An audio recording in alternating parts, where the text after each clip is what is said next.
ನಿಜರ ಅಧಿಕಾರದ 9ನೇ ಕಲಿಸಿದೆ. ಅಚ್ಛಾಚ್ಛಾ ಸ್ವಯಮುಚ್ಚರಂತಿ ಯದಿವಾ ಸಂವೇದನಭೃತ್ತಯೋ ನಿಶ್ಚಿತಾಖಿಲ ಭಾವಮಂಡಲರಸ ಪ್ರಾಗ್ಭಾರಮತ್ತಾ ಇವ ಯಸ್ಯಾಭಿನ್ನರಸ ಸ ಏಷ ಭಗವಾನ್ ಏಕೋಪ್ಯನೇತಿ ಭವನ್ ವರ್ಗತ್ಯುತ್ಕಲಿಕಾಭಿರದ್ಭುತನಿಧಿ ಚೈತನ್ಯರತ್ನಾಕರ.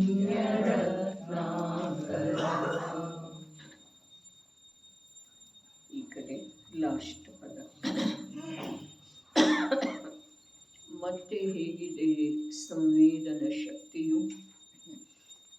ನಿಷ್ಪೀತಾಖಿಲ ಭಾವ ಮಂಡಲ ರಸ ಪ್ರಾಗ್ಭಾರ ಮತ್ತಾ ಇವ.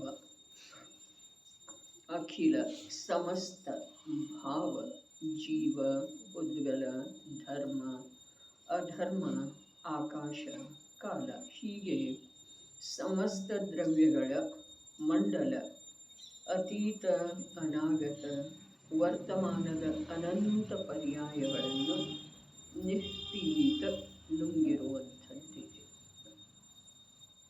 ಇದರಿಂದ ಸ್ವಲ್ಪ ವಿಚಾರ ಮಾಡಲಿಕ್ಕೆ ನಿನ್ನೆ ಹೇಳಿದ್ದೇ ಇತ್ತು. ಕೊನೆಗೆ ಯಾವ ಸಂವೇದನ ಶಕ್ತಿ ಇದೆ, ಆ ಸಂವೇದನ ಶಕ್ತಿಯ ಸ್ವರೂಪ ಹೇಳ್ತಾ ಇದ್ದಾರೆ. ಹೇಗಿದೆ ಸಮಸ್ತ ದ್ರವ್ಯ, ಅರೆ 6 ಜಾತಿಯ ಏನು ದ್ರವ್ಯಗಳಿದ್ದಾವೆ, ಆ ದ್ರವ್ಯಗಳ ದ್ರವ್ಯ ಅರ್ಥಾತ್ ಗುಣಗಳ ಸಮೂಹನ ಇರ್ತಿದೆ. ಇನ್ನು ಮಂಡಲ ಅರ್ಥಾತ್ ಅದರ 3 ಕಾಲದ ಪರ್ಯಾಯಗಳು. ಸಂವೇದನ ಶಕ್ತಿಯ ಮಾತು ಹೇಳ್ತಾ ಇದ್ದಾರೆ, ಕೇವಲ ಜ್ಞಾನದ ಮಾತು ಹೇಳಿಲ್ಲ. ಕೇವಲ ಜ್ಞಾನದ ಮಾತು ಹೇಳ್ತಿದ್ರು ಅಂತಂದ್ರೆ ಸಮಸ್ತ ದ್ರವ್ಯ, ಅವುಗಳದ 3 ಕಾಲದ ಪರ್ಯಾಯ ಎಲ್ಲವನ್ನು ಸ್ಪಷ್ಟ ತಿಳಿತಿದೆ ಅಂಥೇಳಿ ಅದರದ ವ್ಯಾಖ್ಯಾ ಸರಿ ಹೋಗ್ಬೋದಾಗಿತ್ತು. ಆದರೆ ಇಲ್ಲಿ ಸಂವೇದನ ಶಕ್ತಿ, ಸಂವೇದನ ಶಕ್ತಿ, ಅನುಭವನ ಶಕ್ತಿ, ಅದರೊಳಗಿದ ನುಂಗಿರುವಂಥದ್ದನ್ನು ಮಾತು ಹೇಗೆ ಅರಗಿಸಿಕೊಳ್ಳುವುದ, ಇದರದ್ದು ಹೇಗೆ ಅರ್ಥ ಮಾಡಿಕೊಳ್ಳುವುದ, ಏನು ಇದರದ್ದು ಪ್ರಯೋಜನಭೂತ ಸತ್ವ ಏನಿದೆ, ತಿಳಿಯಬೇಕಾದಂಥ ಅಂಶ ಏನಿದೆ, ಇದರೊಳಗ ಮಹತ್ವಪೂರ್ಣವಾದಂಥ ವಿಷಯ ಏನಿದೆ. ಅರೆ 6 ದ್ರವ್ಯ ಅಥವಾ ಅನಂತ ದ್ರವ್ಯಗಳ ಅವುಗಳದ್ದು 3 ಕಾಲದ ಪರ್ಯಾಯಗಳ ದ್ರವ್ಯ ಅಂತ ಹೇಳಿದ್ರೆ ಅಭೇದ ರೂಪದಿಂದ ಇರುವಂಥ ಅನಂತಾನಂತ ಗುಣಗಳು ಬಂದವ್ರೆ. ದ್ರವ್ಯ ಎಷ್ಟ ಅನಂತ, ಅಖಿಲ ಅಂತ ಹೇಳಿದ್ರಲ್ಲ, ಜಾತಿಯ ಅಪೇಕ್ಷಾದಿಂದ 6 ಅದವ್ರೆ, ಸಂಖ್ಯೆಯ ಅಪೇಕ್ಷಾದಿಂದ ಅನಂತನಾದವ್ರೆ. ಜೀವನಂತ, ಉದ್ಗಲದರ ಅನಂತ ಗುಣಿತ ಅನಂತ, ಧರ್ಮ ಅಧರ್ಮ ಆಕಾಶ ಒಂದೊಂದಿದ್ರೂ ಅವುಗಳ ವೈಶಾಲ್ಯತೆ ಎಷ್ಟೇ. ಮತ್ತು ಕಾಲದ್ರವ್ಯ ಲೋಕಾಕಾಶ ಪ್ರಮಾಣ ಅಸಂಖ್ಯೀಯ. ಅವೆಲ್ಲ ಹೇಗದವು?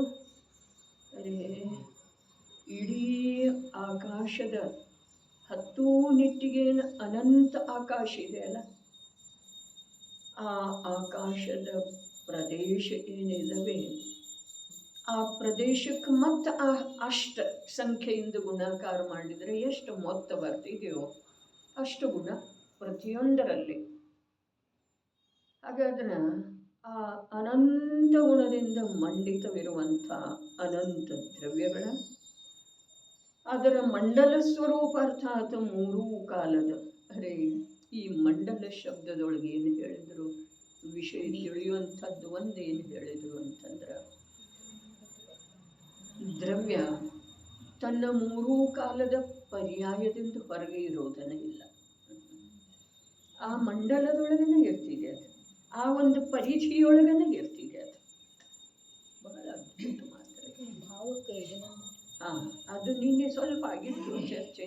ಭಾವಕ್ಕ ನಾವು ಈಗ ಅದು ಸಾಮಾನ್ಯ ಇಷ್ಟು ಮಹಿಮಾ ತಂದುಕೊಂಡದ್ದಿತ್ತು. ನಿನ್ನೆ ಟೀಕಾಕಾರರು ಇಲ್ಲದೆ ಹೋಗಿದ್ರೆ ನಮಗೆ ಈ ಅಮೃತ ಚಂದ್ರಾಚಾರ್ಯರ ಕಲಶವನ್ನು ನಮ್ಮ ಎದುರಿಗೆ ಇಟ್ಟಿದ್ರೆ ಭಾವ ಶಬ್ದದ ಅರ್ಥ ನಾವು ಆರದ್ರವ್ಯ ಅಂಥೇಳಿ ಮಾಡೋದು ಎಂದಾದರೂ ಸಾಧ್ಯತೆ.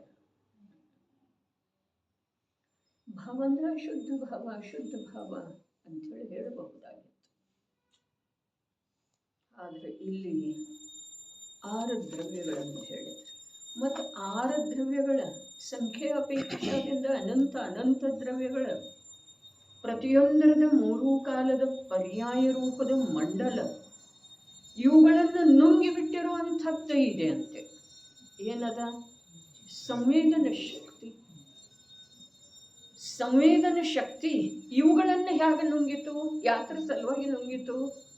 ಪ್ರಯೋಜನೇನ ಈ ಪ್ರಕಾರದ ಕಥನದ ಟೀಕಾಕಾರರ ಮಸ್ತಿಷ್ಕದೊಳಗೆ ಏನಿರಬಹುದು?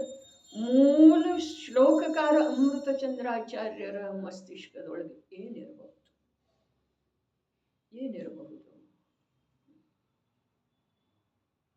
ಅದೇ ಭಾಷ್ಯದೊಳಗ ಧರ್ಮದ ಆಚರಣೆ ಮಾಡ್ತಾ ಇರುವಂಥ, ಧರ್ಮವನ್ನು ಮನ್ನಿಸ್ತಾ ಇರುವಂಥ, ಒಳಗಡೆ ಇಳಿಯೋದರ ಕಡೆಗೆ ಸ್ವಲ್ಪ ಕೂಡ ರುಚಿ ಇಲ್ಲದೆ ಇರುವಂಥ ನಮ್ಮ ಜೈನ ಸಮಾಜಕ್ಕೆ ಈ ಜೈನಾಚಾರ್ಯರ, ಜೈನ ತತ್ವಜ್ಞ ಪುರುಷರ ಹೇಳಿರುವ ಮಾತಿನ ರಹಸ್ಯ ಹೇಗೆ ತಿಳಿಯುತ್ತೆ? ರುಚಿ ಬರೇ ಹೊರಗಿದೆ. ಪೂಜೆ ಮಾಡುವುದ, ಪರ್ವ, ಸ್ವಾಧ್ಯಾಯ, ಕ್ಲಾಸ್ಗಳ ಅಭ್ಯಾಸ, ಪ್ರಶ್ನೋತ್ತರ ಇದರಲ್ಲೇ ಮುಳುಗಿದೇವಲ್ಲ. ಹಾಗಾದರೆ ಈ ಶಬ್ದದ ಅಂತರಾಳದೊಳಗೆ ಎರಡೂ ಶಬ್ದದ್ದು ಯಾವ? ಅಖಿಲ ಅಂದರೆ ಸಾಮಾನ್ಯ, ಸಮಸ್ತ, ಎಲ್ಲ ಅಂಥೇಳಿ ಬಂತಾರೆ. ಅದರ ಮುಂದಿನ ಎರಡೂ ಶಬ್ದದ್ದು, ಒಂದು ಭಾವ ಶಬ್ದ, ಒಂದು ಮಂಡಲ ಶಬ್ದ. ಭಾವ ಶಬ್ದದಿಂದ ವಿಶ್ವದ ದ್ರವ್ಯಗಳದ್ದು ಸಮಾವೇಶ, ಮಂಡಲ ಶಬ್ದದಿಂದ ಪ್ರತಿಯೊಂದು ದ್ರವ್ಯ ತನ್ನ ಮೂರೂ ಕಾಲದ ಪರ್ಯಾಯದೊಳಗನ, ಆ ಪರಿಧಿಯೊಳಗನ ಇರ್ತಿದೆ. ಅದರಿಂದ ಹೊರಗೆ ಬರುವುದಿಲ್ಲ.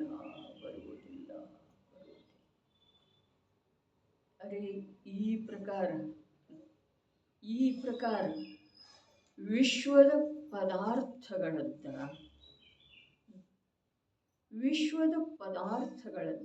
ಬಹಳ ಅದ್ಭುತ ಮಾತಿದೆ. ನಮ್ಮ ಬುದ್ಧಿಗೆ ನಿಲುಕುವಷ್ಟು ಚರ್ಚಾ ಮಾಡೋದು.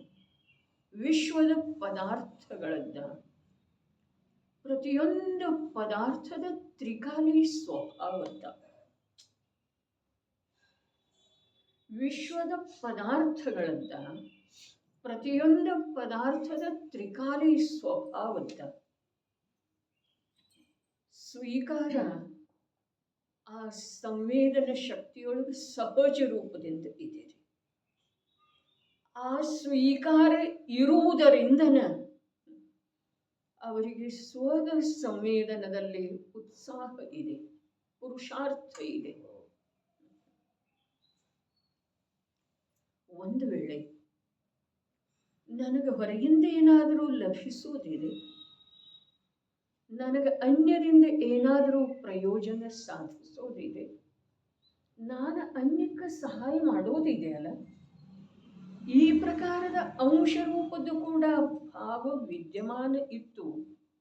ಜ್ಞಾನದೊಳಗೆ ಅಂಶ ರೂಪದ್ದು ಕೂಡ ಒಂದು ವಿಭಾಗ ವಿದ್ಯಮಾನ ಇತ್ತು ಅಂತಂದ್ರೆ ಸಂವೇದನ ಆಗುವುದು, ಸ್ವದ ಸಂವೇದನ ಆಗುವುದು. ಸ್ವದ ಸಂವೇದನ ಸಲುವಾಗಿ ಇಷ್ಟೆಲ್ಲ ಬೇಕು. ಎಷ್ಟೆಲ್ಲ ಬೇಕು?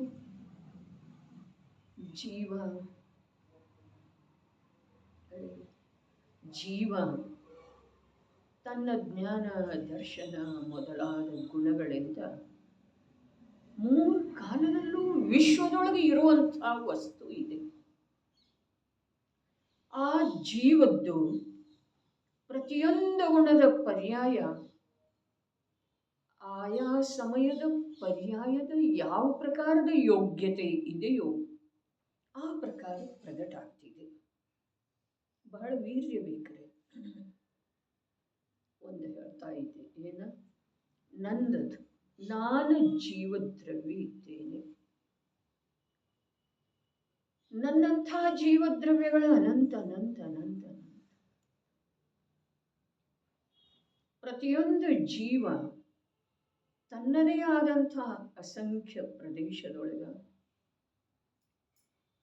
ಇಡೀ ಆಕಾಶದ ಪ್ರದೇಶದ ಅನಂತ ಗುಣಿತ ಗುಣಗಳಿಂದ ಅಭೇದ ರೂಪವಾಗಿ ಇದ್ದುಕೊಂಡ ಮೂರೂ ಕಾಲದಲ್ಲೇ ಆಯಾ ಸಮಯದ ಪರ್ಯಾಯದ ಯಾವ ಪ್ರಕಾರದ ಯೋಗ್ಯತೆ ಇದೆಯೋ ಆ ಪ್ರಕಾರದಿಂದ ಪರಿಣಮಿಸ್ತಿದೆ. ಯಾವುದ? ನನ್ನ ಜೀವದ್ರವ್ಯನು ವಿಶ್ವದ ಸಮಸ್ತ ಜೀವದ್ರವ್ಯ. ಹಾಗಾದ್ರೆ ಅರ್ಹಂತರಿಂದ ಯಾವಾಗ ನನಗೆ ಲಾಭ ಆಗೋದು? ಗಂಭೀರ ವಿಷಯ ಇದೆ. ಅರ್ಹಂತರಿಂದ ಅರೆ ರಾಗಿ ದ್ವೇಷಿ ದೇವಿ ದೇವತೆಗಳದ್ದಂತೂ ಮಾತೇ ಇಲ್ಲ. ಅನಂತ ಚತುಷ್ಟಯ ಪ್ರಗಟಾಗಿರುವಂಥ ಆ ಅರ್ಹಂತ ಪ್ರಭು ನನ್ನ ದೇವಲ್ಲ. ಅವರಿಂದ ನನಗೆ ಯಾವ ಲಾಭ ಆಗೋದು? ಯಾಕೆ ಅಂತಂದ್ರೆ ಅವರ ವಿದ್ಯಮಾನತೆ ಎಲ್ಲಿದೆ? ಅವರ ಮಂಡಲದೊಳಗಿದೆ. ಅರ್ಥಾತ್ ಪ್ರತಿ ಸಮಯದ ಮೂರೂ ಕಾಲದ ಪರ್ಯಾಯ ಹೇಗದವು? ಯಾವ ಸಮಯದ ಯಾವ ಪ್ರಕಾರದ ಅದರದೇ ಆದಂಥದ್ದು ಯೋಗ್ಯತೆ ಇದೆಯೋ ಆ ಸಮಯದೊಳಗೆ ಆ ಪರ್ಯಾಯ ಅದೇ ಯೋಗ್ಯತೆಯ ರೂಪದಿಂದ ಪ್ರಕಟ ಇರೋದಿದೆ. ಹಾಗಾದ್ರೆ ಅರ್ಹಂತರಿಂದ ನನಗೆ ಯಾವ ಲಾಭ? ವೀತರಾಗಿ ಸಂತರಿಂದ ಯಾವ ಪರಮ ದಯೆಯ ಮಾತಿದೆ ಅವರಲ್ಲಿ, ಆ ದಯೆಯಿಂದ ನನಗೆ ಯಾವಾಗ ಲಾಭ ಆಗುತ್ತೆ? ಎಷ್ಟು ಲಾಭ? ಇನ್ನು ಕ್ರೂರ ಶತ್ರು ಅದ, ಅವನಿಂದ ನನಗೆ ಯಾವಾಗ ಯಾವ ಹಾನಿ ಆಗಬಹುದಾಗಿದೆ? ಭವಾಂತರದಲ್ಲಿ ನಾನು ಮಾಡಿದ್ದೇನೆ ಅವನಿಗೆ ಅನ್ಯಾಯ. ಅರೆ ಇದೆಲ್ಲ ವ್ಯವಹಾರದ ಕಥನಿದೆ ಪ್ರಭು, ಎಲ್ಲ ವ್ಯವಹಾರದ ಕಥನ. ಭವಾಂತರದಲ್ಲಿ ನಾನು ಆ ಜೀವಕ್ಕೆ ಏನಾರೇ ಮಾಡಿದ್ದಿರ್ಬೋದಲ್ಲ ಅಂಥೇಳಿ ಇಂದ ಆ ಜೀವ ಮಾಡ್ತಾ ಇದೆ. ಇದು ವ್ಯವಹಾರದಿಂದ ಅತ್ಯಂತ ಕೆಳಗಿನ ಸ್ಥೂಲ ಬುದ್ಧಿಯ ಜೀವರುಗಳಿಗೆ ತಿಳಿಸಿ ಹೇಳುವ ಸಲುವಾಗಿ ಆ ಪ್ರಕಾರದ ಕಥನೆ ಇದೆ. ಕರ್ಮ ಏನು ಮಾಡ್ತಿದ್ದೀರಿ? ವಿಚಾರ ಮಾಡ್ರಿ. ಕರ್ಮ ಏನು ಮಾಡ್ತಿದೆ? ಶತ್ರುವಿನ ಮಾತು ಸ್ವಲ್ಪ ಬದಿಗಿರಲಿ. ಕರ್ಮ ಏನು ಮಾಡ್ತಿದೆ? ಕರ್ಮ ಎಲ್ಲಿದೆ? ತನ್ನ ಗುಣ ಪರ್ಯಾಯಗಳನ್ನು, ಅದು ವಸ್ತು ಇದೆ ಅಲ್ಲ, ಅಸಂಖ್ಯ ಅನಂತ ಪರಮಾಣುಗಳಿಂದ ಸ್ಕಂದ ಇದೆ ಅದ ಕರ್ಮ. ಆ ಪ್ರತಿಯೊಂದು ಪರಮಾಣು ಹೇಗಿದೆ ರೀ? ತನ್ನದೇ ಆದಂಥ ಅನಂತ ಗುಣಗಳ ಜೊತೆಗೆ ತನ್ನ ಏಕಪ್ರದೇಶಿ ಪ್ರದೇಶದೊಳಗ ಪರಮಾಣು ತನ್ನದೇ ಆದಂಥ ಅನಂತ ಗುಣಗಳ ಜೊತೆಗೆ ತನ್ನ ಏಕಪ್ರದೇಶಿ ಪ್ರದೇಶದೊಳಗ ಮೂರು ಕಾಲದಲ್ಲೂ ವಿದ್ಯಮಾನ ಇರುವಂಥದ್ದು. ಇನ್ನು ಅದರ ಪರ್ಯಾಯಗಳ ಮೂರೂ ಕಾಲದ ಪರ್ಯಾಯಗಳ ಸುನಿಶ್ಚಿತ ಇದ್ದಾವೆ.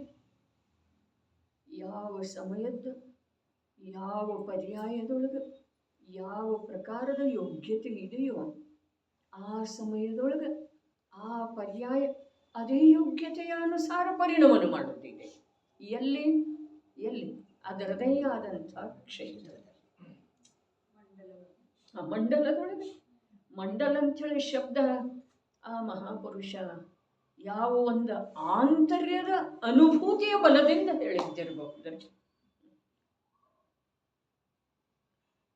ಸಮ್ಯಕ್ ದೃಷ್ಟಿ ಜೀವರುಗಳ ಮೋಕ್ಷ ಮಾರ್ಗದಲ್ಲಿ ಸಾಗ್ತಾ ಇರುವಂತಹ ಜೀವರುಗಳ ಏನು ಹೇಳಿದ್ರೂ ಕೂಡ ಅಂತರಂಗದ ಪ್ರಾಮಾಣಿಕ ಜ್ಞಾನದಿಂದ ಹೇಳ್ತಾರೆ.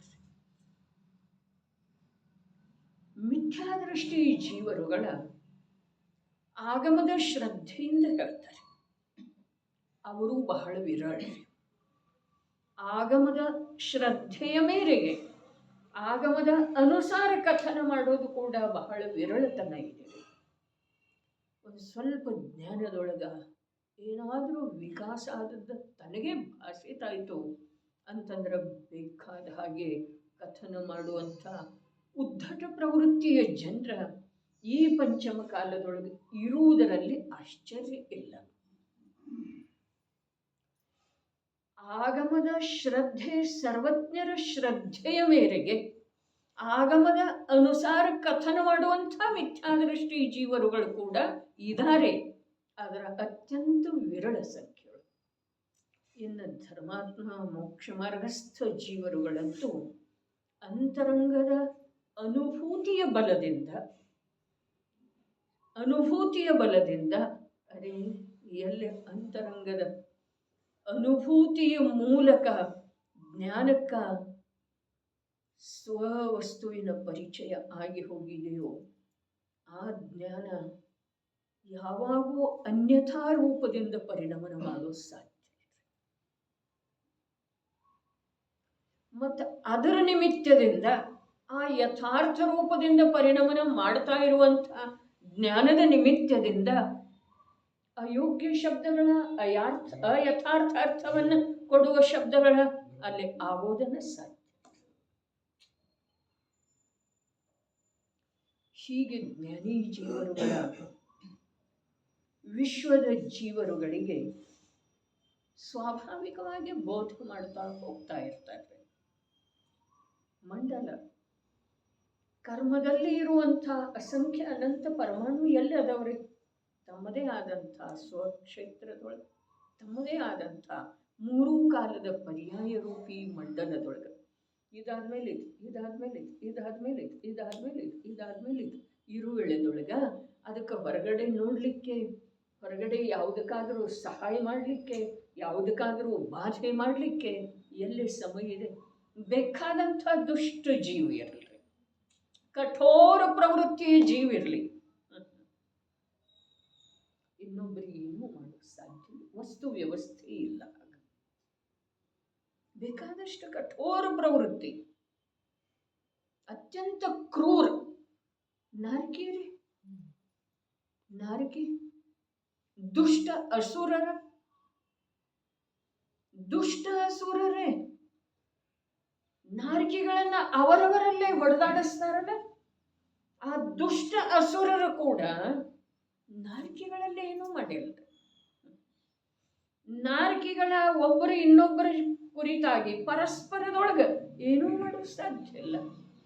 ಅರೇ ಇದರದ್ದು ಎಲ್ಲ ಸ್ವೀಕಾರ ಪೂರ್ವಕ ಸಂವೇದನ ಶಕ್ತಿ ಉದಯ ಆಗ್ತದೆ.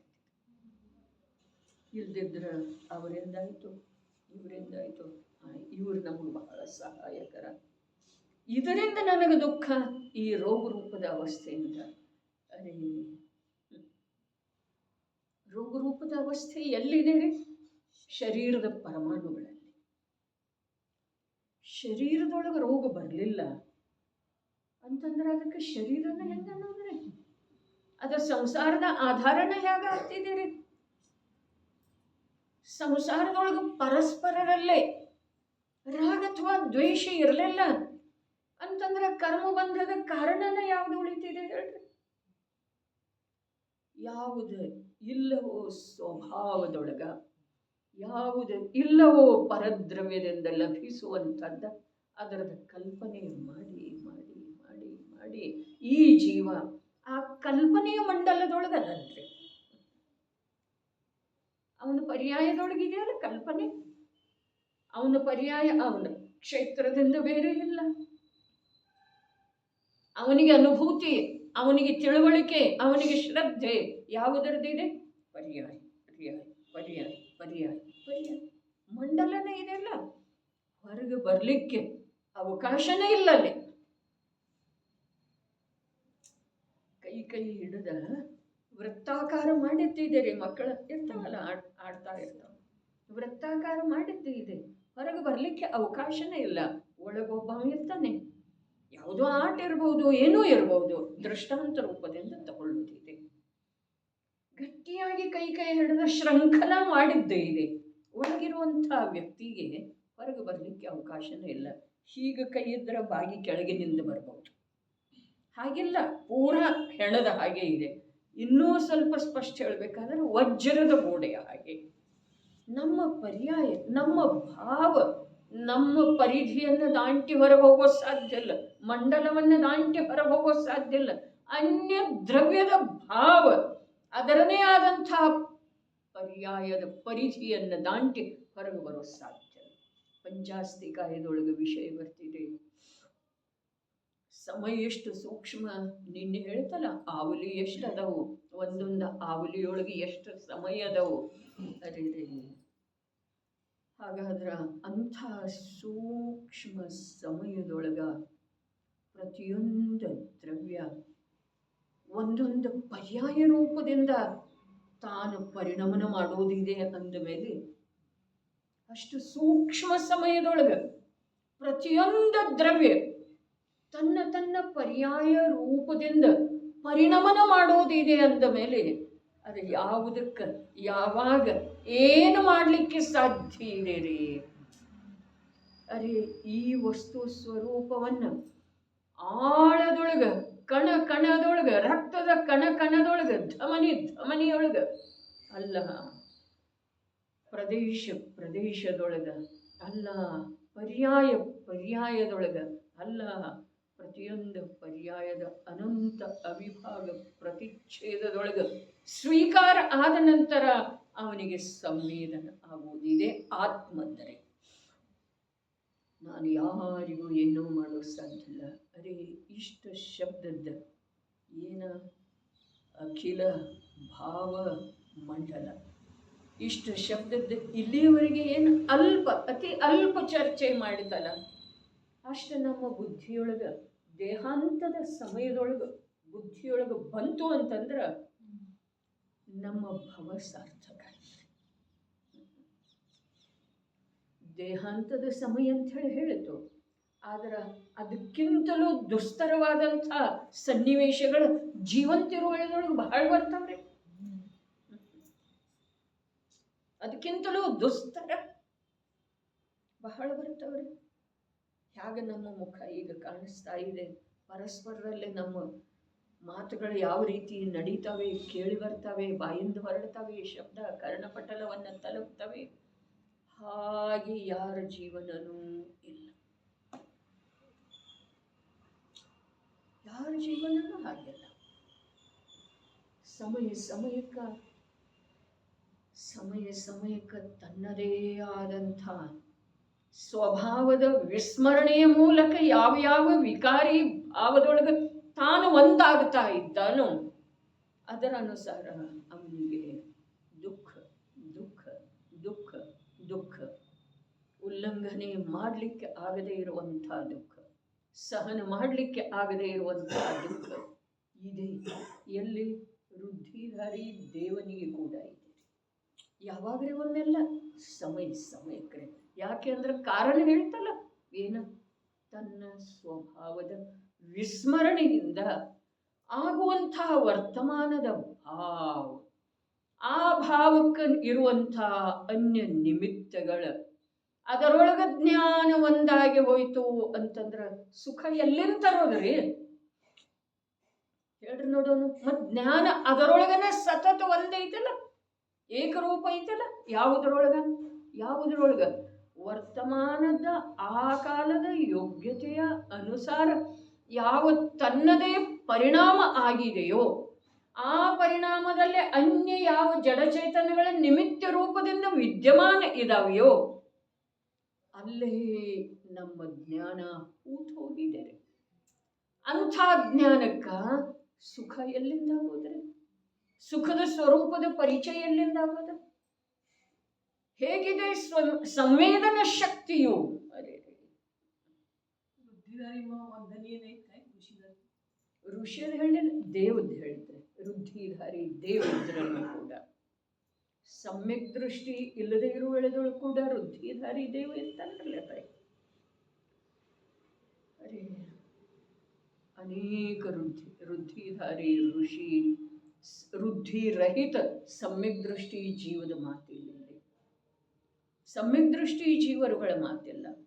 ಯಾಕೆ ಅಂತಂದ್ರೆ ಸಮ್ಯಕ್ ದೃಷ್ಟಿ ಜೀವ ವರ್ತಮಾನ ಪರಿಣಾಮದೊಳಗೆ ತನ್ಮಯ ಇದ್ರೂ ಕೂಡ ಸಂಯೋಗ ಸಾಪೇಕ್ಷ ಅವ ಅದಕ್ಕೆ ಪ್ರತಿಕ್ರಿಯಿಸ್ತಾ ಇದ್ರೂ ಕೂಡ ಅವನ ಜ್ಞಾನದೊಳಗ ಅದಾವುದು ಮುಖ್ಯ ಇಲ್ಲ. ಅವನ ಜ್ಞಾನದೊಳಗ ಯಾವ ಶ್ರದ್ಧೆಯ ಪರ್ಯಾಯದ ಮೂಲಕ ಆತ್ಮನ ಅನುಭೂತಿ ಅತೀಂದ್ರಿಯ ನಿರಾಕುಲ ಶಾಂತಿಯ ಸಾಗರ. ಅರೆ ನಿನ್ನೆ ಹೇಳಿತಲ್ಲ, ಇದರಲ್ಲೇನೆ ಇದೆ ಮೇಲೆ. ಏನು ಹೇಳಿತು?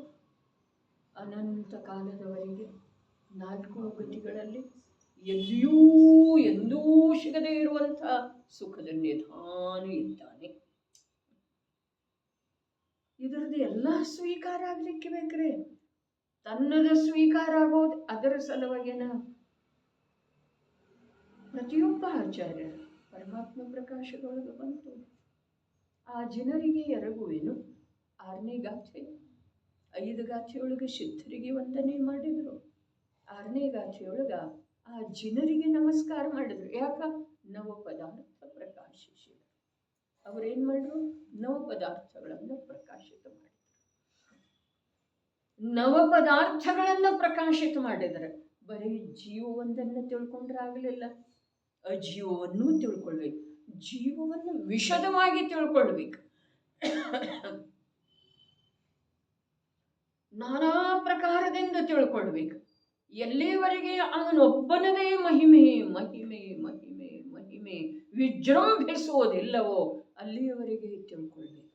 ಇನ್ನು ಆ ಮಹಿಮೆಗೆ ಬಲ ಬರುವ ಸಲುವಾಗಿ ಅಜೀವವನ್ನು ತಿಳ್ಕೊಳ್ಬೇಕು. ಅದರ ಮಹಿಮೆಗೆ ಬಲ ಬರುವ ಸಲುವಾಗಿ ಆಶ್ರವವನ್ನು ತಿಳಿಬೇಕು, ಬಂಧವನ್ನು ತಿಳಿಬೇಕು, ಸಂವರ ನಿರ್ಜರಿಗಳನ್ನು ತಿಳಿಬೇಕು, ಮೋಕ್ಷವನ್ನು ತಿಳಿಬೇಕು. ಮತ್ತು ಬರೀ ಆಶ್ರವ ತಿಳಿದಾಗಲೇ ಪುಣ್ಯ ಪಾಪಗಳನ್ನು ತಿಳಿಬೇಕು.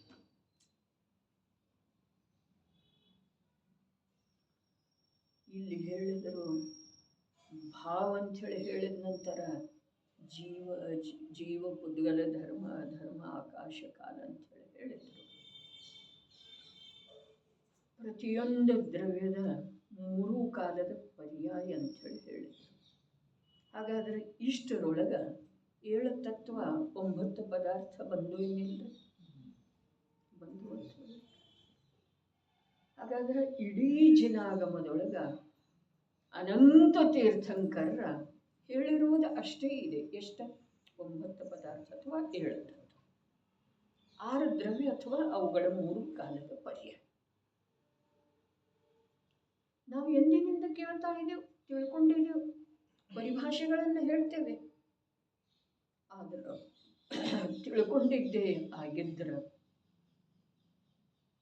ತಿಳ್ಕೊಂಡಿದ್ದೇ ಆಗಿದ್ರ ನಿಜವಾಗಿ ನಮ್ಮಲ್ಲಿ ಸಂವೇದನ ಶಕ್ತಿ ಉತ್ಪನ್ನ ಆಗ್ತಿತ್ತು, ಪ್ರಗಟ ಆಗ್ತಿತ್ತು. ಸಂವೇದನ ಅನ್ನೋದು ಒಂದು ಶಕ್ತಿ ಇದೆ, ಸಂವೇದನ ಶಕ್ತಿ. ನೋಡ್ರಿ, ಪರಭಾವದ್ದು ಕೂಡ ವೇದನ ಆಗ್ತಿದೆ ಏನಿಲ್ಲ, ಪರಭಾವದ್ದು ಕೂಡ ಆಗ್ತಿದೆಯಲ್ಲ. ಆದರೆ ಅದೇನು ಶಕ್ತಿ ಅಲ್ಲ. ಅದರ ಸಲುವಾಗಿ ಯಾವ ಶಕ್ತಿ ಬೇಕಾಗಿಲ್ಲ. ನೀವು ಒಂದು ನನ್ನ ಪ್ರಶಂಸೆ ಮಾಡಿದ್ರಿ ಅಂತಂದ್ರೆ ನನ್ನ ಒಳಗೊಳಗೆ ಪ್ರಮೋದ ಆಗೋ ಸಲುವಾಗಿ ಏನು ಪ್ರಯತ್ನ ಬೇಕ್ರಿ? ಒಂದು ಅಪಶಬ್ದ ಮಾತಾಡಿದ್ರಿ ಅಂತಂದ್ರೆ ಒಳಗೊಳಗನ ಕ್ರೋಧಿತ ಆಗುವ ಸಲುವಾಗಿ ಏನು ಶಕ್ತಿ ಬೇಕ್ರಿ? ಏನು ಬೇಕಿಲ್ಲ. ಆದ್ರೆ ಆ ಪ್ರಶಂಸೆಯ ಶಬ್ದ, ಆ ಕಠೋರ ಬೈಗಳದ ಶಬ್ದ ಕೇಳಿದ ನಂತರ ಕೂಡ ಜ್ಞಾನದ ಅನುಭವ ಮಾಡಬೇಕಾದ್ರೆ ಅಲ್ಲಿ ಅನಂತ ಶಕ್ತಿ ಬೇಕ್ರಿ. ಪತನಾಗೋದಕ್ಕೆ ಏನೋ ಶಕ್ತಿ ಬೇಕ್ರಿ. ಅನಾದಿ ಕಾಲದ ಅಭ್ಯಾಸನೇ ಇದೆ ಅಲ್ಲ. ಹೋಗ್ತಾ ಹೋಗ್ತಾ ಕಾಲಿಗೆ ಮುಳ್ಳು ಚುಚ್ಚಿತು. ಅದಕ್ಕೆ ಸಂಬಂಧಿಸಿದ ಹಾಗೆ ಎಷ್ಟು ವಿಕಲ್ಪ ಬರ್ತವೆ, ಎಷ್ಟು. ಹಾಗಾದ್ರೆ ಅದಕ್ಕೆ ಸಂಬಂಧಿಸಿದ ಹಾಗೆ ಯಾವ ವಿಕಲ್ಪ ಬರದೇ ಇರುವ ಸಲುವಾಗಿ ಏನು ಬೇಕು? ನಿಜವಾಗಿ ಶಕ್ತಿ ಬೇಕಲ್ಲ. ವಿಕಲ್ಪಗಳ ನಾನಾ ಪ್ರಕಾರದ್ದು. ಕಾಲಲ್ಲಿ ಹಾಕೊಳ್ಳೋದಿಲ್ಲ ಚಪ್ಪಲಿ ಅಂಥೇಳಿ ನಿಯಮ ಮಾಡಿರ್ತೇವೆ. ಮತ್ತು ದಾರಿಯಿಂದ ಹೋಗುವ ವೇಳೆದೊಳಗೆ ಸುಸ್ತಿದೆ. ಅವಾಗ ಎಷ್ಟು ಸಹಜತೆ ಉಳಿತಿದೆ? ಉಳಿಯುವುದಿಲ್ಲ. ಉಳಿಬೇಕಾದ್ರೆ ಶಕ್ತಿ ಬೇಕು.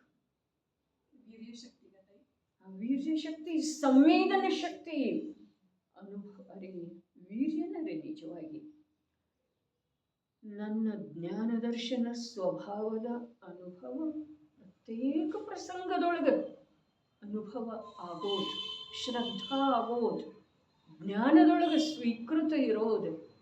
ಅರೆ ಇದು ಬಂದು ಹೋಗುವಂಥದ್ದು ಇದೆ,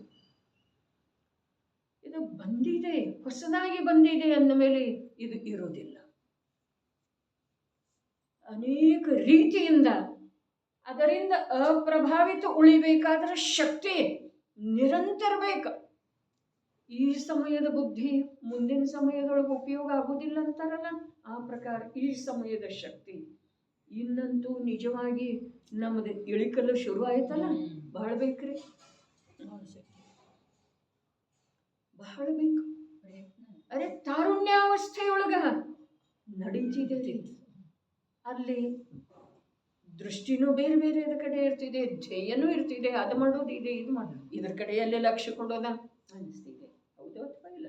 ಈಗೇನಿದೆ ಇಳಿತರದ ವಯಸ್ಸದೊಳಗ ಏನಿಲ್ಲ, ಖಾಲಿ ಖಾಲಿ ಅಂದುಕೊಡ್ಲೆ ಆ ಬುದ್ಧಿಗೇನ ನಿರಂತರ ದೋಷ, ನಿರಂತರ ವಿಕಲ್ಪ, ನಿರಂತರ ಖೇದ, ನಿರಂತರ ಹಿಂದಿನ ವಿಚಾರ ಏನಿದೆ. ಶಾರೀರಿಕಂತೂ ಅವಸ್ಥೆಗಳ ಕೆಡ್ತಾ ಹೋಗ್ತಾವಲ್ಲ. ದರ್ಶನ ಮಾಡ್ಬೇಕು, ದರ್ಶನ ಮಾಡ್ಲಿಕ್ಕೆ ಮಂದಿರಕ್ಕೆ ಹೋಗ್ಬೇಕಂದ್ರು ಗಾಡಿ ಮೇಲೆ ಹತ್ತಲಿಕ್ಕೆ ಹೋಗಿ ಬಿದ್ದರು. ಈಗ ಹೇಳಿದ್ರು ಘಟನೆ, ಉದ್ದೇಶ ಕೆಟ್ಟ ಇರಲಿಲ್ಲಲ್ಲ, ಉದ್ದೇಶ ಒಳ್ಳೆಯದನ್ನೇ ಇತ್ತು, ಭಗವಂತರ ದರ್ಶನಕ್ಕೆ ಹೋಗೋ ಭಾವಿತ್ತು.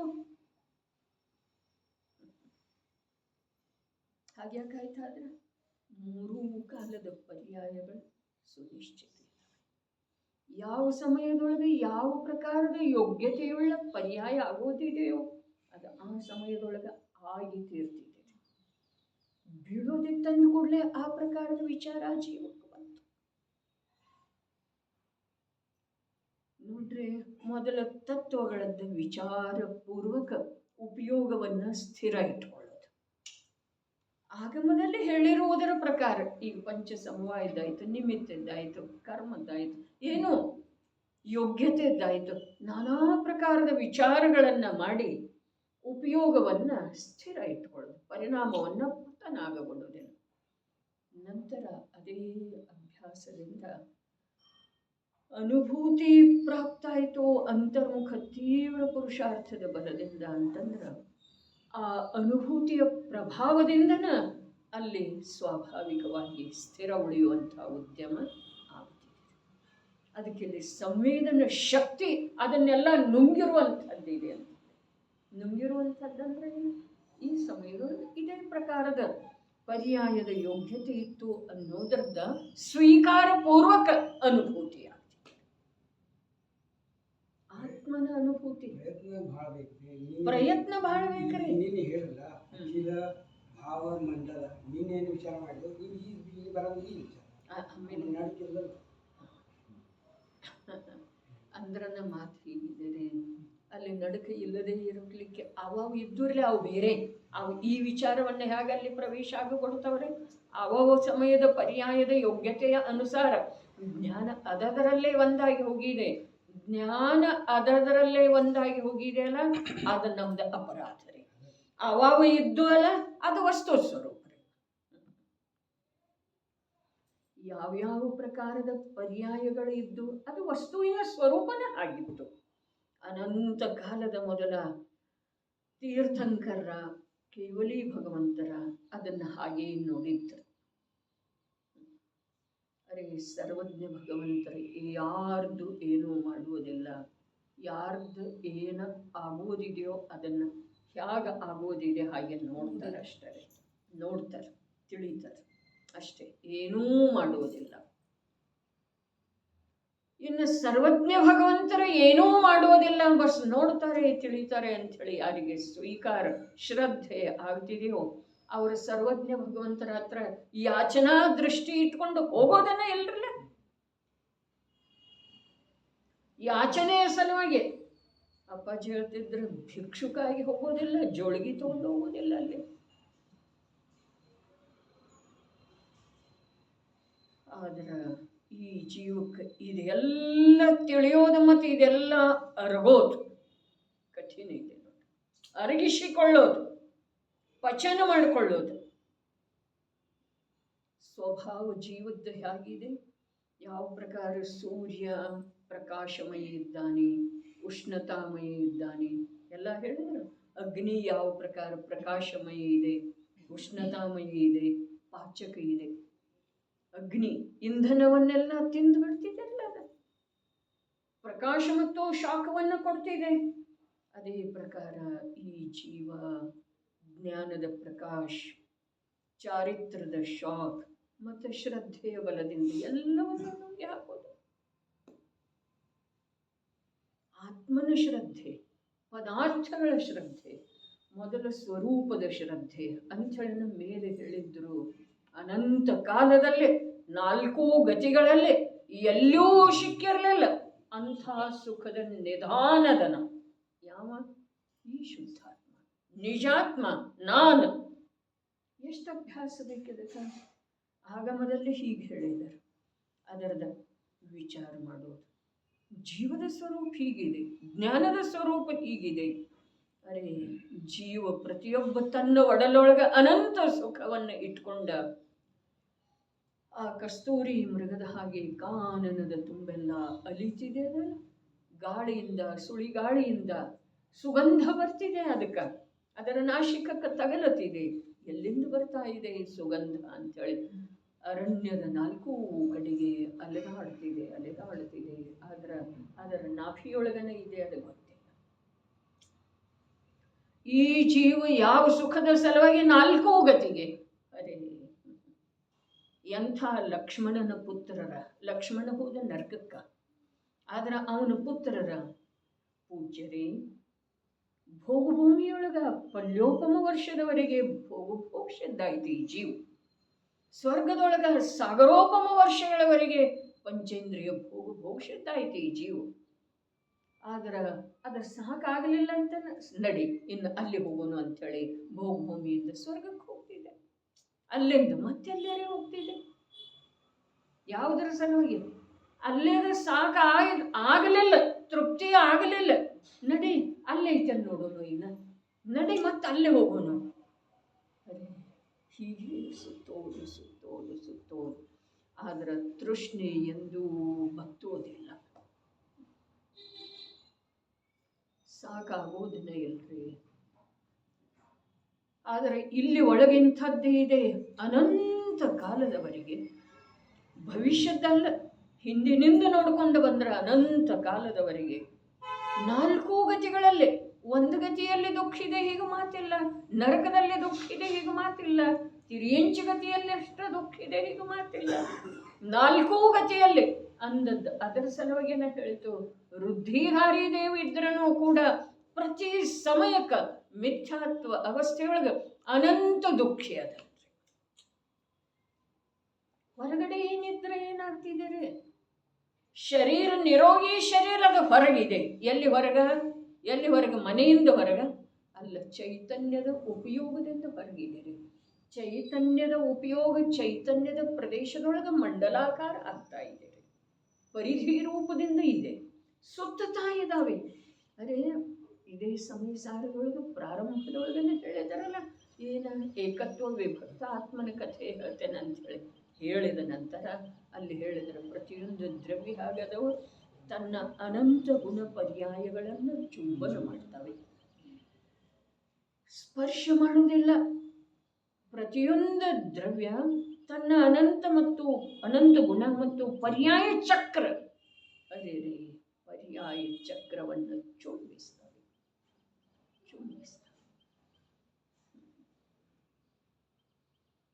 ನಾವು ಮಕ್ಕಳ ಕೆನ್ನೆಗೆ ಮುತ್ತು ಕೊಡ್ತೇವಲ್ಲ, ಅದರಿಂದ ಅಲ್ಲಿಂದ ಏನು ಬರ್ತಿದೆ? ಆನಂದ ಎಲ್ಲಿಂದ ಆಗ್ತಿದೆ? ಮಕ್ಕಳ ಕೆನ್ನೆಗೆ ಮುತ್ತು ಕೊಡ್ತೇವಲ್ಲ, ಏನಾಗ್ತಿದೆ? ಎಲ್ಲಿಂದ ಏನು ಬಂತು?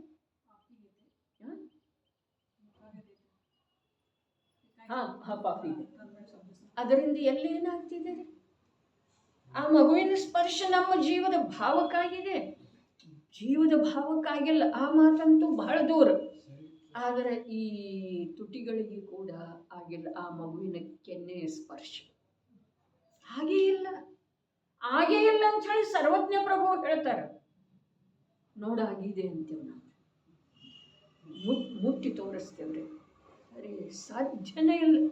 ಪ್ರತಿಯೊಂದು ದ್ರವ್ಯ ಇನ್ನೊಂದು ದ್ರವ್ಯವನ್ನು ಸ್ಪರ್ಶ ಮಾಡಲಿಕ್ಕೆ ಸಾಧ್ಯ ಇಲ್ಲ.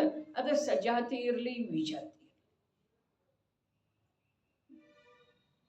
ಹೇಗಿದ್ದಾವೆ? ಆಕಾಶದ ಒಂದು ಪ್ರದೇಶದೊಳಗೆ 6 ದ್ರವ್ಯದವೆ. ಕೇವಲಿ ಸಮುದ್ರಘಾತದ ಮಾತು ಬಂದಿತ್ತಲ್ಲ,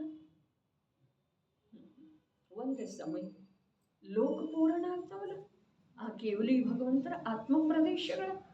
ಹಾಗಾದ್ರೆ ಅವು ಪರಿಶುದ್ಧ ಭಾವದಿಂದ ಯುಕ್ತ ಅದವು, ಪರಿಪೂರ್ಣ ಶುದ್ಧ ಭಾವದಿಂದ ಯುಕ್ತ ಅದವು. ಹಾಗಾದ್ರೆ ಅವು ನಮ್ಮ ಶರೀರವನ್ನು, ನಮ್ಮ ಆತ್ಮನ ಭಾವಗಳನ್ನು, ನಮ್ಮ ಆತ್ಮನ ಪ್ರದೇಶಗಳನ್ನು ಸ್ಪರ್ಶ ಮಾಡಿದ ನಂತರ ನಮಗಾಗ್ತಿದೆ ಸುಖ ಆಗ್ತಿದೆ ಅಂದ್ರೆ ಇದರ ಅರ್ಥ ಏನಿದೆ? ಒಂದೇ ಪ್ರದೇಶದೊಳಗ 6 ದ್ರವ್ಯ ಇದ್ರೂ ಕೂಡ ಒಂದು ಇನ್ನೊಂದನ್ನು ಸ್ಪರ್ಶ ಮಾಡೋದು ಸಾಧ್ಯ ಇಲ್ಲ. ಇದನ್ನೆಲ್ಲ ನುಂಗೋದು ಕಠಿಣ ಇದೆ ನೋಡ್ಬೇಕಾಯ್ತ. ನುಂಗೋದು ಕಠಿಣ ಇದೆ. ಇದನ್ನೆಲ್ಲ ನುಂಗ್ಲಿಕ್ಕೆ ಯಾರಿಗೆ ಬರ್ತಿದೆ ಅವರಿಗೆ ಸಂವೇದನ ಆಗ್ತಿದೆ. ಆತ್ಮನ ಸಂವೇದನೆ, ಸ್ವಸಂವೇದನೆ, ಪರದಿಂದ ಭಿನ್ನ ಇರುವಂಥ ಚೈತನ್ಯಾನಂದದ ಅನುಭವ ಬರ್ತಿದೆ. ಯಾವುದರಿಂದ? ಇದನ್ನೆಲ್ಲ ನುಂಗಬೇಕು. ನಮ್ಮದೆಲ್ಲ ಹೊರಗಡೆನೇ ಇದೆ. ಇದು ಹೀಗೆ ಅಕ್ಕ, ಅದು ಹಾಗೆ ಅಕ್ಕ, ಇದು ಇನ್ನು ಮೇಲೆ ಹೀಗಾಗತಕ್ಕದ್ದಲ್ಲ, ಇದು ಹೀಗೆ ಆಗಬೇಕು. ಅರೆ ನನಗೆ ತತ್ವದ ಶ್ರದ್ಧೆ ಆಗಬೇಕು, ತತ್ವದ ಶ್ರದ್ಧೆ ಆಗಬೇಕು ಅನ್ನುವ ವಿಕಲ್ಪದಿಂದ ತತ್ವದ ಶ್ರದ್ಧೆ ಆಗುವುದಿಲ್ಲ. ತತ್ವವನ್ನು ಸಹಜ ರೂಪದಿಂದ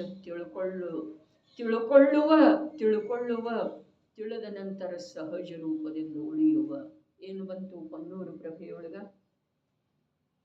ಸ್ವಾಭಾವಿಕತೆಯನ್ನು ತಿಳಿದವರು, ಅರೆ ಸ್ವಾಭಾವಿಕತೆಯನ್ನು ತಿಳಿದವರು, ಸ್ವಾಭಾವಿಕವಾದ ಸ್ವರೂಪವು ತಿಳಿದು ಬಂದ ನಂತರ ಸ್ವಾಭಾವಿಕವಾಗಿ ಉಳಿಯುತ್ತಾರೆ. ಸ್ವಾಭಾವಿಕ ಸ್ವರೂಪ ಏನ? ನರಕಕ್ಕೆ ಹೋಗೋದಿದೆ. ಶ್ರೇಣಿಕನಿಗೆ ತಿಳಿತೇನಿಲ್ರಿ? ಭಾಮಂಡಲದೊಳಗಂತೂ ಕಾಣಿಸ್ತಲ್ಲ. ಸರ್ವಜ್ಞ ಭಗವಂತರಿಗೆ ಕೇಳಲಿಲ್ಲ ಹೇಳಲಿಲ್ಲ ಅಂಥೇಳಿ ಇಟ್ಕೊಳ್ಳೋಣ. ಪ್ರಭಾಮಂಡಲದೊಳಗಂತೂ ಕಾಣಿಸ್ತಿದಲ್ಲ. 3 ಭವ ಮುಂದಿನೂ ಕಾಣಿಸ್ತವೆ. ಹಾಗಾದ್ರೆ ಅವನ ಮುಂದಿನ ಭವ ನರಕದ್ದೇ ಇತ್ತಲ್ಲ. ಅದು ಸ್ವಾಭಾವಿಕ ಇತ್ತನ ಕೃತ್ರಿಮ ಇತ್ತು? ಸ್ವಾಭಾವಿಕ ಇತ್ತು. ನರಕದ ಭವ ಸ್ವಾಭಾವಿಕ ಇತ್ತು. ಅದು ತಿಳಿದು ಬಂತು. ಅದು ತಿಳಿದು ಬಂದ ನಂತರ ಕೂಡ ಅವನಿಗೆ ದುಃಖನೂ ಆಗಲಿಲ್ಲ, ಖೇದನೂ ಆಗಲಿಲ್ಲ. ತನ್ನದೇ ಭೂತಕಾಲದ ಪರ್ಯಾಯದ ಮೇಲೆ ಶಿಟ್ಟನೂ ಬರಲಿಲ್ಲ. ನಾ ಯಾಕೆ ಹೀಗೆ ಮಾಡಿದ್ನು? ನಾವು ಎಷ್ಟ್ರಿ ನಾನ ಹಾಗೆ ಮಾಡಬಾರ್ದಾಗಿತ್ತು, ನಾನ ಹೀಗೆ ಮಾಡಬಾರ್ದಾಗಿತ್ತು. ಮುಖ ಬಡ್ಕೋತಾರ್ರಿ. ನಂದ ತಪ್ಪ, ಹಣಿ ಚಚ್ಕೋತಾರ್ರಿ. ನನ್ನ ಬುದ್ಧಿ ಎಲ್ಲಿ ಹೋಗಿತ್ತು? ಈ ಪ್ರಕಾರ ಶ್ರೇಣಿಗೆ ಏನು ಮಾಡಲ್ಲ? ಆ ಸ್ವಾಭಾವಿಕತೆ ತಿಳಿದು ಬಂದ ನಂತರ ಸ್ವಾಭಾವಿಕವಾಗಿ ಉಳಿದ. ಇದೇನ್ರಿ ತಯಾರಿ ಮಧುಕರಣ್ಣ? ಬೇಕಾದ್ರೆ ಸಾಧರ್ಮಿಗಳು ಬಂದ ನಂತರ 2 ಮಾತು ಆಗಮದೊಳಗೆ ಏನು ಕೇಳಿರ್ತೇವೆ, ಮಾಡಿರ್ತೇವಲ್ಲ, ಓದಿರ್ತೇವಲ್ಲ, ಅವೇ ಮಾತು ಮಾತಾಡ್ತೇವ್ರಿ. ಅದರ ಒಳಗಡೆ ಏನಿದೆ? ವಸ್ತು ಸ್ವರೂಪಕ್ಕೆ ವಿರುದ್ಧವಾದಂಥ ಮನ್ನಣೆ, ಜ್ಞಾನ, ಅನುಭೂತಿ ನಿರಂತರ ಇದೇನಿಲ್ಲ ಒಳಗಡೆ. ಯಾರು ಎಂಥವ್ರು ಬರ್ತಾರೋ ಸಂಬಂಧಿಗಳು, ಅವ್ರ ಜೊತೆ ಅಂಥ ಮಾತು ಮಾತಾಡ್ತೇವ್ರಿ ನಾವು. ಸ್ವಾಧ್ಯಾಯದವ್ರು ಬಂದ್ರೆ ಸ್ವಾಧ್ಯಾಯದ ಮಾತ ಏನೈತ್ರಿ? ಎಷ್ಟು ಬೇರಂಗಿ ಅದೇವ್ರಿ ನಾವು. ಸ್ವಭಾವದ ರಂಗವನ್ನು ಬಿಟ್ಟು ಎಷ್ಟು ಬೇರಂಗಿ, ವಿಚಿತ್ರ ಬಣ್ಣ, ವಿಚಿತ್ರ ಬಣ್ಣದವರ ಆಗ್ತೇವ್ರಿ. महामंडलमध्ये ते समोरच्यानं जेवढे हजर आहेत त्यांचे भाव दिसतात की कुणाला दिसतात? ಯಾರು ಹೋಗ್ತೀರ ಅವ್ರಿಗೆ ಕಾಣಿಸ್ತದೆ.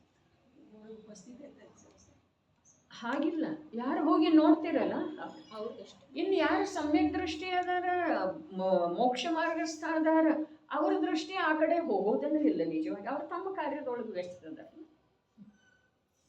ಸ್ವಾಭಾವಿಕವಾಗಿ ಯಾರು ಅದರ ಕಡೆ ನೋಡ್ತಾರೋ ಅವ್ರು. 3 ಭವ ಮುಂದಿನೂ 3 ಭವ ಹಿಂದಿನೂ, ಒಂದು ವರ್ತಮಾನದಿಂದ 7 ಭವ ಕಾಣಿಸ್ತಾವ. 3 ಕಾಣಿಸ್ತಾವ್ರಿ. ಮುಂದೆ ಅನಂತ ಇದ್ರೂ ಕೂಡ ಕಾಣೋ 3. ಎಷ್ಟು ಅದ್ಭುತ ವ್ಯವಸ್ಥೆ ಇದೆ. ಅನಂತ ಇದ್ರೂ ಕಾಣೋ 3, ಒಂದೇ ಇದ್ರೆ ಒಂದೇ ಕಾಣಿಸ್ತಿದೆ, 2 ಇದ್ರೆ 2 ಕಾಣಿಸ್ತಿದೆ. ಅದರ ಬಂಧು ಒಂದರದ್ದೇ ಆಗ್ತಿದೆ. ಯಾವಾಗ ಶ್ರಮಿಕನಿಗೆ ನರಕಾಯುವಿನ ಬಂಧ ಆಯ್ತಲ್ಲ, ಆವಾಗ ಮುಂದೆ ಮಹಾಪದ್ಮನ ಬಂಧ ಆಗಲಿಲ್ಲರಿ. ಅಲ್ಲಿ ನರಕದಿಂದ ಬರೋಕ್ಕಿಂತ ಮೊದಲು ಅವನಿಗೆ ಮಹಾಪದ್ಮ ಭವದ ಬಂಧ ಆಗುತ್ತೆ, ಆಯುವಿನ ಬಂಧ. ತೀರ್ಥಂಕರ ನಾಮ ಕರ್ಮ ಬೇರೆ ಇದೆ, ಮನುಷ್ಯಾಯು ಬೇರೆ ಇದೆ. ಮನುಷ್ಯಾಯುವಿನ ಬಂಧ ಆಗಿಲ್ಲ ಅವನಿಗೆ, ಇಲ್ಲಿ ಆಗಲಿಲ್ಲ. ಅಲ್ಲಿ ಒಟ್ಟಿನಲ್ಲಿ ಆ ನರಕ ಭೂಮಿಯನ್ನು ಬಿಡುವ ಮೊದಲು ಆಗ್ತಿದೆ. ಜೀವನಿಗೆ ಏಕಕಾಲಕ್ಕ 2 ಭವಗಳದ್ದು ಬಂಧ ಆಗೋದಿಲ್ಲ. ಮುಂದಿನ ಭವ, ಅದರ ಮುಂದಿನ ಭವ, 2 ಬಂಧ ಆಗೋದಿಲ್ಲ. ಅನಂತ ಭವ ಇರ್ತಾವ, 4 ಭವ ಇರ್ತಾವ ಅಂತ ಹೇಳಿ ಇಟ್ಕೊಳ್ಳೋಣ. ಅದರ ಬಂಧ ಒಂದೇ. ಕಾಣಿಸ್ತಾವ 3. ಎಷ್ಟು ವಿಚಿತ್ರ ಇದೆ ನೋಡ್ರಿ. ಕಾಣಿಸ್ತಾವ 3, ಕೇವಲ ಜ್ಞಾನದೊಳಗೆ ತಿಳಿದು ಬರ್ತಾವ. ಎಷ್ಟಿದಾವ ಅಷ್ಟೆಲ್ಲ ಬಂಧ ಆಗ್ತಿದೆ ಒಂದೇ. ಎಂಥ ನಿಸರ್ಗ ವ್ಯವಸ್ಥೆ. ಇದನ್ನು ಕೇಳಿದ ನಂತರವೇ ನಾನೇನು ಮಾಡೋ ಸಾಧ್ಯ ಇಲ್ಲ, ಇಷ್ಟ ಈ ಜೀವಕ್ಕೆ ಅನಿಸೋದನೇ ಇಲ್ಲ. ಶಕ್ತಿವಾನ್ ಮೀ आहे हे सगळं. ಅದಕ್ಕೆ ಇಲ್ಲಿ ಹೇಳ್ತಲ್ಲ, ಅದನ್ನೆಲ್ಲ ನುಂಗಿರುವಂಥದ್ದಿದೆ ಸಂವೇದನ ಶಕ್ತಿ.